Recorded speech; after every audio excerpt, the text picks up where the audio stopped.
Ah, ça ira, ça ira. La semaine de toutes les célébrations a commencé du 14 juillet au sommet des industrialisés, mais il y a de la polémique dans l'air. Cory Aquino sera de la fête. La présidente des Philippines arrive à Paris à la recherche de la bienveillance financière des Occidentaux. C'est la première des invités que nous recevrons cette semaine dans ce journal. Demain, Margaret Thatcher. Accueilli chaleureusement à Varsovie, George Bush propose un plan d'aide à la Pologne. Dans la montagne Delgado finit fort, Fignon tombe sans bobo, Lemon reste en jaune, mais c'est l'Espagnol Indurain qui gagne la 9e étape. Madame, Monsieur, bonsoir. Le roi a donc décidé, Louis XVI a renvoyé dans la journée Necker. Il a préféré les aristocrates à ceux qui, comme son Premier ministre, lui demandaient de se concilier le peuple. Ce début de journal, c'était le 11 juillet 1789, c'était le début d'une folle semaine. 2 siècles plus tard, la semaine s'annonce aussi remplie. Il y a une autre Bastille à prendre, celle de la réussite du bicentenaire, avec le début d'une série clin d'œil pour commencer ce journal sur ces mots, sur ces objets ou sur ces mythes que nous a laissés la Révolution, de la carmagnole au bonnet phrygien. Origine de ce couvre-chef, Hervé Brusini. Il ira, le bonnet phrygien sur la tête de l'homme libre dès 1789. Et pourquoi cela, citoyen historien? Parce que tel était le couvre-chef de l'esclave affranchi dans l'Antiquité, citoyen journaliste. La Révolution tenait là son symbole, prête à s'envoler vers les cieux, telle une montgolfière. Et tant pis si un aristo, Henri de lui-même, l'avait coiffé quelques 2 siècles auparavant. Rarement coiffure n'aura déclenché plus de querelles. Ce bonnet rouge, comme on l'appelait à l'époque, fit se gausser les épouses. Quant aux citoyennes qui souhaitèrent le porter, on les renvoya aux tâches domestiques. Révolution ne rimait pas avec féminisme. Ce bonnet, on le choisit par conviction, souvent par prudence, comme Louis XVI lui-même un jour. Un vent d'acier avait tendance à vous faire perdre la tête. Picasso, oui, Picasso, Lapin, le douanier Rousseau aussi. Les Américains, les Soviétiques l'ont adopté. Bernard Pivot également. Et l'on murmure que...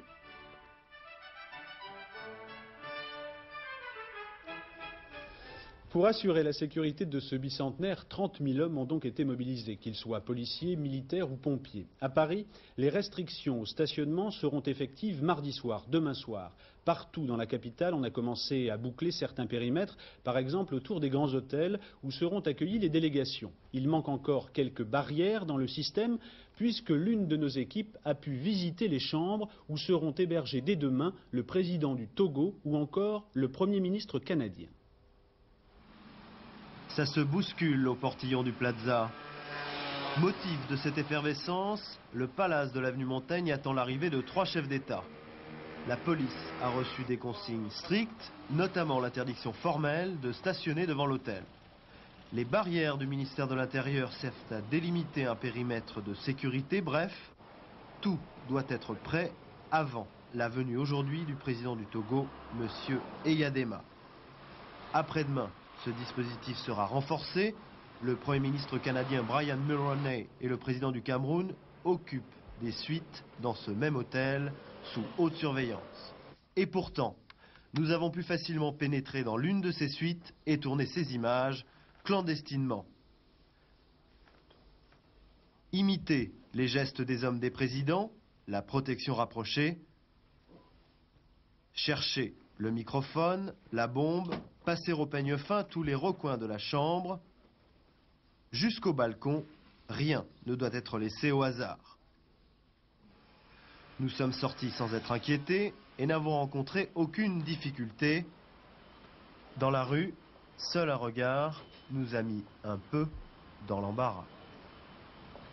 Demain, ce sera bien sûr sans doute une autre chanson alors qu'on attend à Paris 35 chefs d'État et de gouvernement. Attachés à la protection rapprochée de ces personnalités, les hommes du service des VO, les voyages officiels. Ces policiers d'élite sont en quelque sorte l'ultime rempart. Portrait avec Rémi Roche. 10 avril 1984, une voiture folle fonce sur le ministre de la Défense. Avec un groupe de généraux, Charles Hernu assiste alors aux obsèques de 9 parachutistes tués au Tchad. Un policier des VO, les voyages officiels, ouvre le feu. Le conducteur de l'Alfa Romeo est neutralisé. Une balle dans la jambe. Protection des hautes personnalités françaises ou étrangères, en fait, le travail du service des voyages officiels commence bien avant l'arrivée des invités. Et commence un peu comme celui d'une agence de voyage. Voyages certes un peu spéciaux, mais ils ont tout prévu, de la conception et de la réalisation du programme, trajets empruntés, lieux de résidence jusqu'aux problèmes de bagages, rien ne doit leur échapper. Des mois de travail, 1 an pour la préparation du sommet et des fêtes du bicentenaire. La sécurité débute dès qu'ils mettent le pied sur le sol français. Et en fonction de cela, nous les acheminons dans le lieu de résidence, que nous protégeons également. Et lorsque les festivités vont commencer, donc toutes les cérémonies, nous les prenons en charge dès qu'ils sortent de leur résidence pour les amener sur les différents sites et nous les protégeons également sur les sites. La plupart des scénarios d'incidents a été minutieusement étudié par ces super flics. Ils ont entre 25 et 35 ans, rigoureusement sélectionnés pour leurs aptitudes sportives, leur sang-froid, leur qualité de tireur. La semaine dernière, le couple Gorbatchev était à Paris, une sorte de répétition générale, mais pour le bicentenaire, il y aura 35 chefs d'État dans la capitale. Pour eux, les VO seront la dernière garde, le dernier rempart de protection, au cas où toutes les autres mesures de sécurité auraient été mises en échec. Quelques détails pratiques maintenant. Tous les renseignements sur la circulation à Paris en appelant gratuitement de Paris comme de province le 05 00 53 06 05 00 53 06 ou en tapant sur votre Minitel le 36 15 code A2.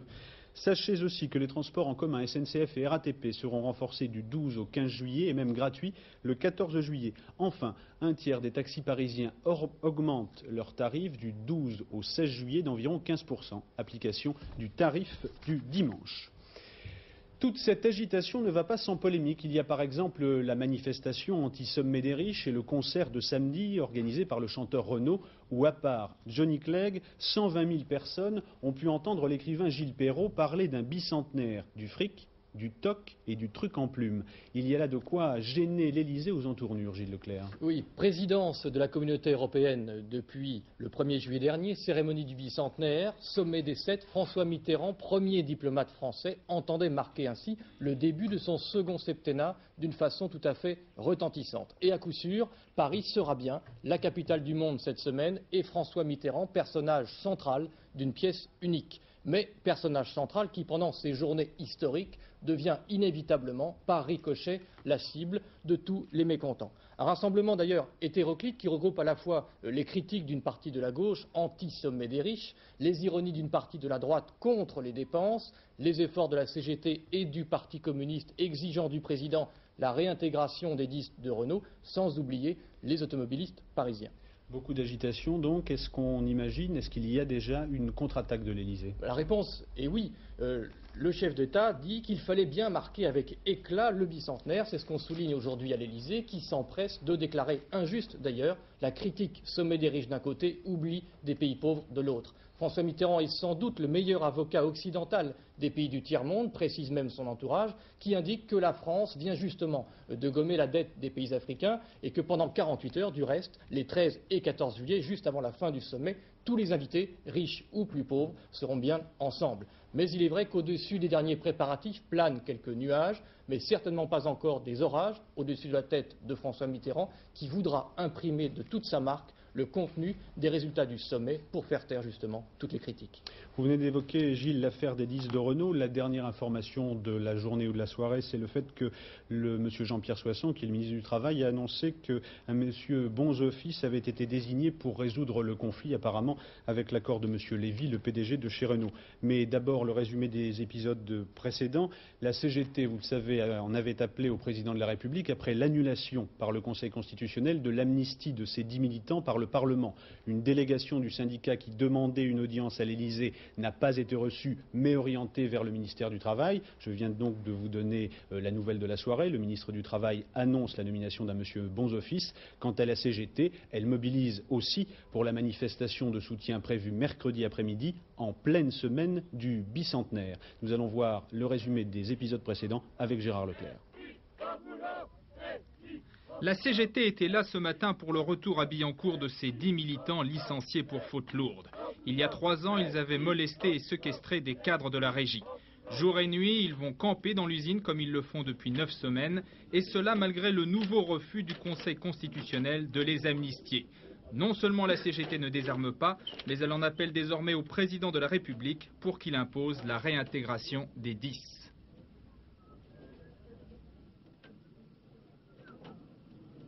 Mitterrand, s'il aurait voulu, il aurait pu intervenir pour que les 10 soient dedans avant le 14 juillet. Je crois qu'il a pris une autre décision, donc on va dans les jours qui viennent lui faire le nécessaire pour que les 10 rentrent dedans. Sur l'issue de cette démarche, les juristes ne laissent pas d'espoir. Le président de la République ne peut absolument rien faire en raison de la décision du Conseil constitutionnel. D'après l'article 62 de la Constitution, les décisions du Conseil constitutionnel s'imposent à tous les pouvoirs publics, à toutes les juridictions, à tous les organes de l'État, y compris le président de la République. Par conséquent, il faut considérer que l'amendement qui avait été voté par le Parlement n'existe plus. Toutefois, pour tenter de sortir de l'impasse, le ministre du Travail, Jean-Pierre Soisson, a annoncé ce soir la nomination d'un monsieur Bonzoffice. Simplement, comme ministre du Travail, je me suis efforcé et je m'efforcerai de tendre à une solution humaine concernant ceux qui ont été licenciés pour voir comment cette situation de crise peut tout simplement trouver une solution d'apaisement. Je souhaite et je rechercherai l'apaisement. La CGT entend, elle, continuer à faire monter la pression. Elle appelle à une grande manifestation mercredi à Paris avec l'appui du Parti communiste et fait planer la menace d'autres actions pendant les fêtes du bicentenaire. Dans les conflits sociaux en cours, à la météo et chez les transporteurs aériens UTA, la grève des personnels techniques et des pilotes se poursuit, mais des réunions avec la direction étaient organisées dans la soirée.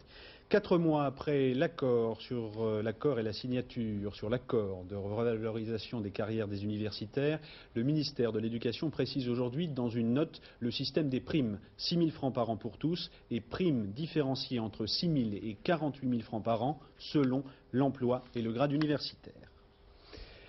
Première ce soir d'une série d'interviews et de reportages que nous allons consacrer à certains pays et à leurs chefs d'État qui assisteront aux fêtes du bicentenaire. Ce soir, les Philippines. Dans un instant, l'interview exclusive de Madame Aquino, mais d'abord l'illustration de la situation dans un pays qui a redécouvert la démocratie il y a juste 3 ans, mais où, aujourd'hui encore, selon Amnesty International notamment, il y a de nombreuses atteintes aux droits de l'homme. Par exemple, dans l'île de Negros, où il n'est pas facile d'être syndicaliste. Reportage de nos envoyés spéciaux, Martine Laroche-Joubert et Dominique Merlin. Il s'assoit toujours à la même place, au fond de la camionnette, à droite. Serge Cherniguine, vice-président de la Fédération des travailleurs du sucre. Il précise, comme ça, s'ils veulent m'assassiner, ils ne tueront pas le chauffeur. Ceux que l'on accuse de toutes les exactions, les voici, les Kafgou, civils formés par l'armée en 4 semaines. En principe, sous autorité militaire, en réalité, livrés à eux-mêmes.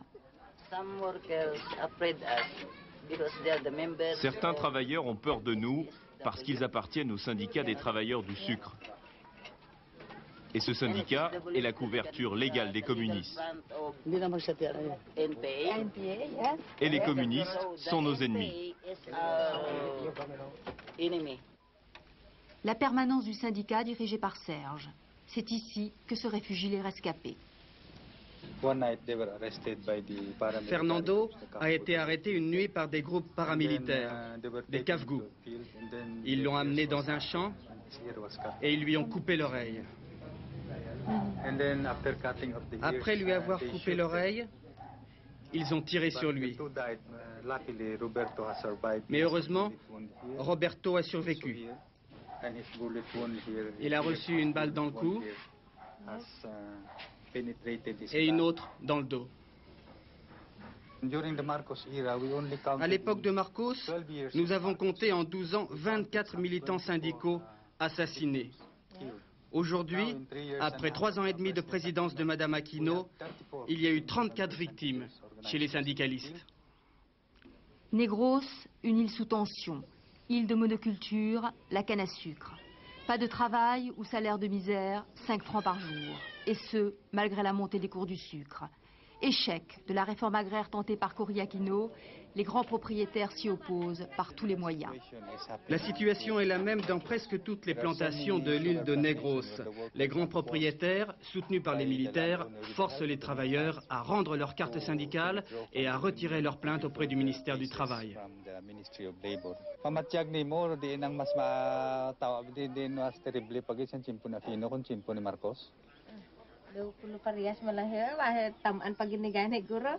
Elle dit que la situation des travailleurs est pire que sous Marcos.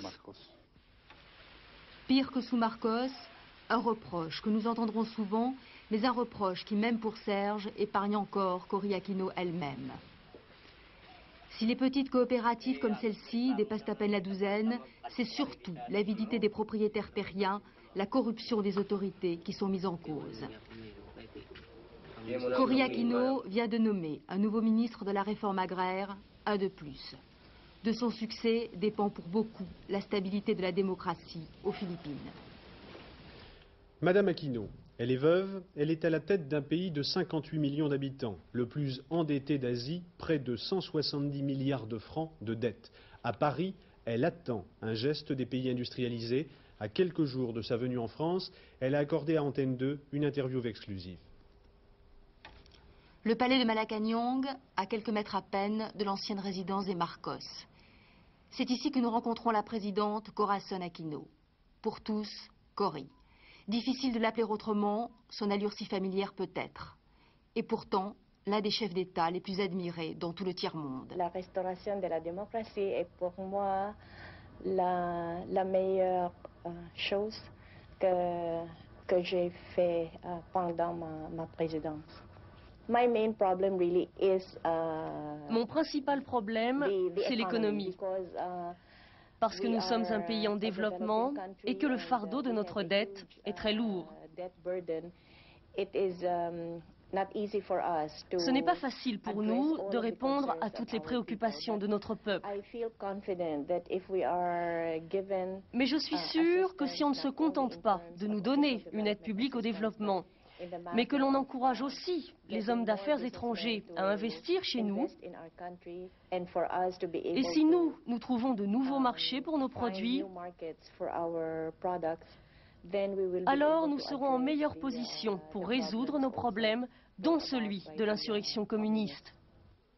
Par ailleurs, le dernier rapport d'Amnesty International sur les droits de l'homme est très sévère à l'égard des Philippines. Je voudrais tout d'abord dire que maintenant, dans notre pays, nous avons une commission des droits de l'homme. Elle tient ses pouvoirs de notre nouvelle constitution. Grâce à cette commission, chacun peut aller se plaindre et des enquêtes peuvent être ordonnées.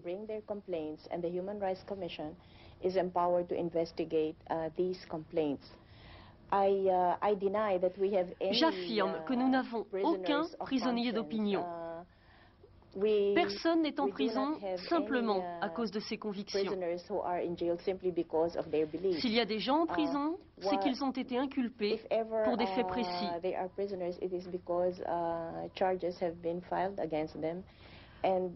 Au cas où des tortures auraient été commises, ce sont des cas isolés et nous punirons les coupables. À propos du président Marcos, il est à nouveau malade. Est-ce que vous refusez toujours qu'il revienne aux Philippines avant de mourir? Je l'ai déjà dit, je pense qu'aujourd'hui, ce n'est pas dans l'intérêt de la nation que M. Marcos soit autorisé à revenir. Dans le futur, nous devrons examiner les conséquences de son retour sur le peuple philippin. Bien qu'il soit vrai que chaque citoyen a le droit de revenir dans son pays, en particulier pour y être enterré,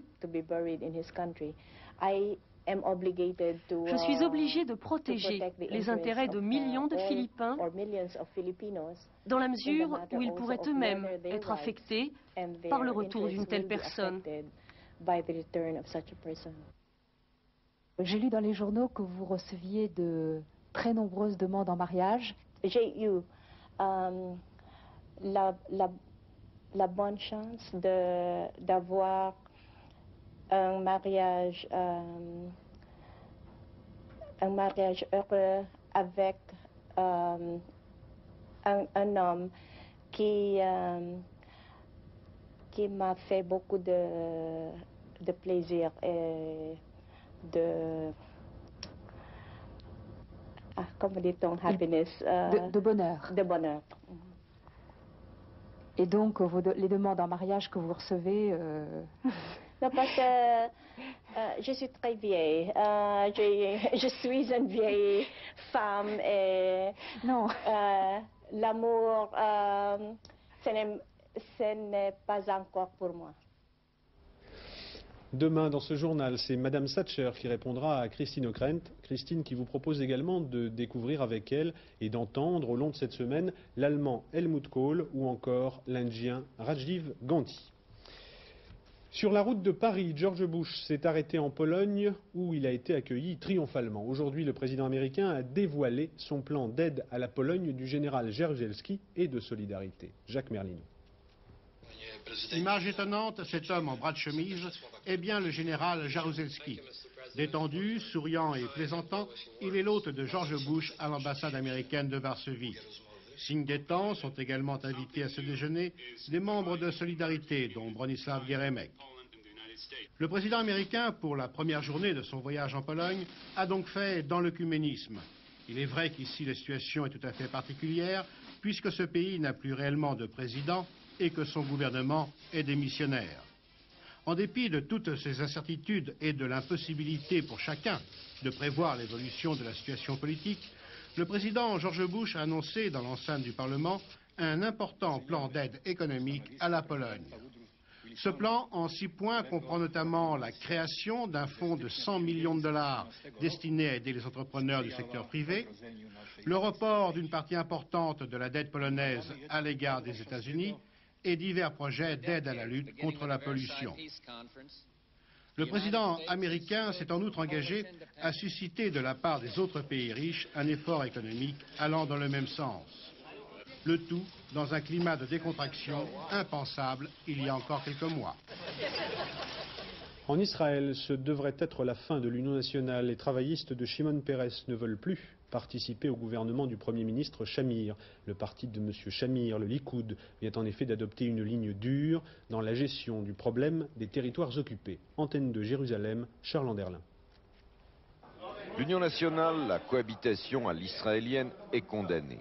Le Likoud, la droite, a durci ses positions sur le processus de paix et les chefs travaillistes ont voté ce matin en faveur de la chute du gouvernement et d'élections anticipées. C'est une nouvelle crise politique qui commence en Israël, mais cette fois le débat concerne l'essentiel, l'avenir de la Cisjordanie et de Gaza. Le Likoud propose aux Palestiniens des élections, une autonomie administrative sans Jérusalem-Est. Les travaillistes estiment cela insuffisant, ils sont pour des concessions territoriales. Le plan de paix proposé il y a quelques mois par le Premier ministre Yitzhak Shamir était un compromis entre ces deux conceptions. Les nouvelles conditions posées par le Likoud font qu'il est désormais impossible de trouver des partenaires palestiniens pour des négociations de paix. Nous n'avons plus rien à faire au gouvernement. Et pendant que les politiciens israéliens débattaient au Parlement, dans les territoires, selon des sources palestiniennes, 5 manifestants ont trouvé la mort au cours d'affrontements avec l'armée. Cette situation inquiète de plus en plus les États-Unis. Dès la semaine prochaine, l'administration Bush va envoyer à Jérusalem des diplomates de haut rang pour tenter de sauver l'initiative de paix. Greenpeace, Afrique du Sud et Bénin, le reste de l'actualité à l'étranger, Éric Perrin. Lancement en RFA du nouveau Rainbow Warrior de l'association écologiste Greenpeace. 4 ans jour pour jour après l'attentat d'Auckland où les services secrets français avaient coulé le premier Rainbow Warrior, Greenpeace a réaffirmé sa volonté de poursuivre les missions de protestation contre les essais nucléaires français dans le Pacifique. Plus grand et plus performant, ce nouveau bateau a été financé par les dommages et intérêts versés par la France. Winnie Mandela va rendre visite à son mari afin d'obtenir de celui-ci des éclaircissements sur sa rencontre la semaine dernière avec le président sud-africain Peter Botha. Très sceptique quant à cette entrevue, Winnie Mandela accuse le gouvernement de vouloir semer la confusion à 2 mois des élections générales.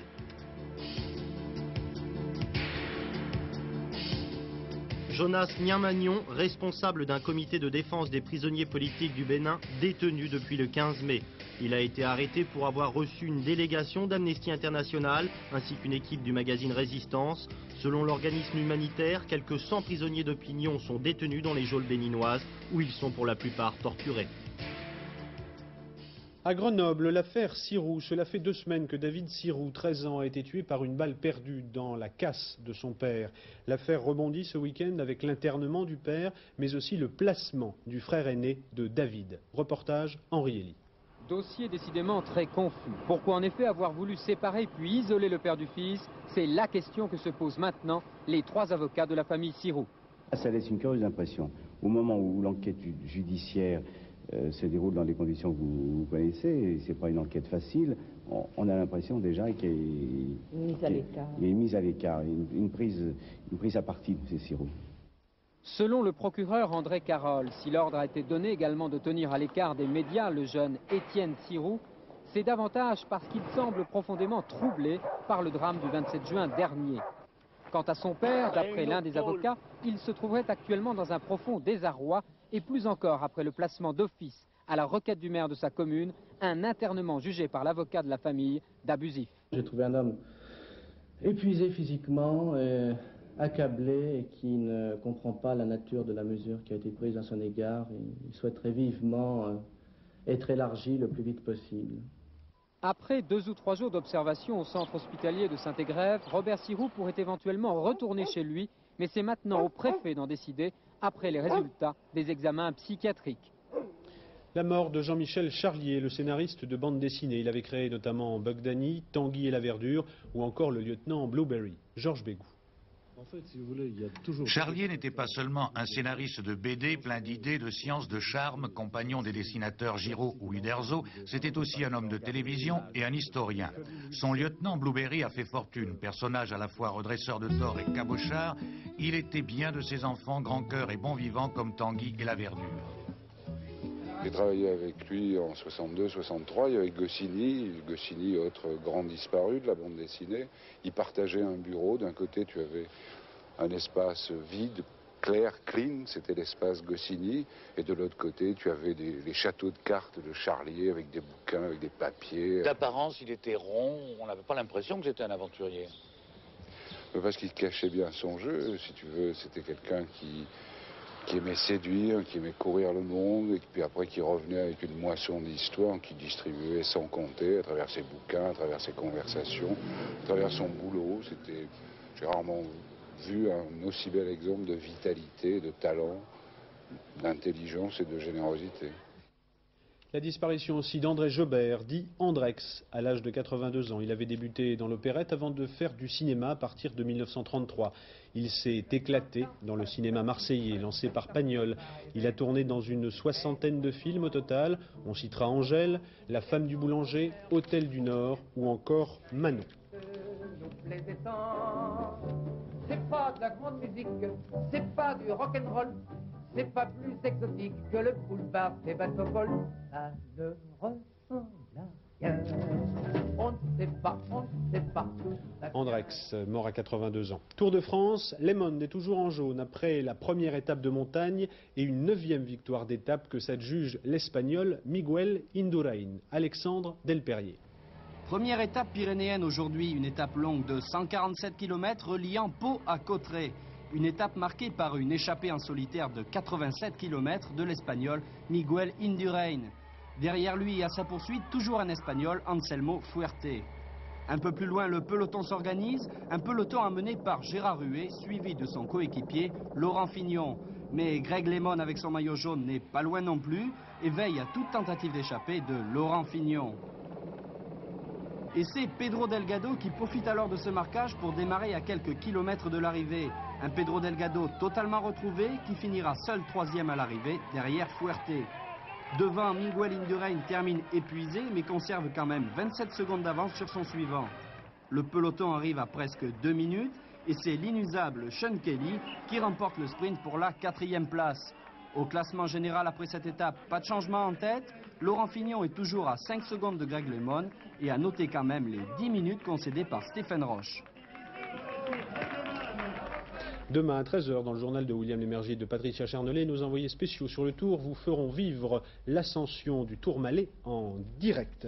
Il y a aussi un meeting d'athlétisme à Nice. Vous aurez des images de ce Nicaïa tout à l'heure à 22h40. Le sport, c'est bien sûr sur Antenne 2. On attendait ce soir les Françaises et les Français sur 100 et 200 mètres. Il y a un tiercé demain, mardi 11 juillet, sur l'hippodrome de Maisons-Lafitte, dans le prix du Marais. 21 partants, voici les pronostics de Pierrette Bresse. Le 7, le 2, le 9, le 5, le 8, le 10, le 16 et le 6. Voilà, c'est la fin de ce journal. Dans un instant, vous avez rendez-vous avec Laurent Cabrol pour nous parler d'une météo encore mitigée. À ce propos, je vous signale que le ministre de l'Agriculture, M. Henri Nallet, a promis tout à l'heure dans le Lot-et-Garonne, là où il faisait un voyage, des mesures spécifiques et rapides pour venir en aide aux victimes des violents orages qui se sont abattus la semaine dernière sur le sud-ouest. Prochain rendez-vous d'information, c'est tout à l'heure aux alentours de minuit avec Henri Sagnier. Je vous retrouve à cette même place demain à 20h. Excellente soirée à tous sur Antenne 2.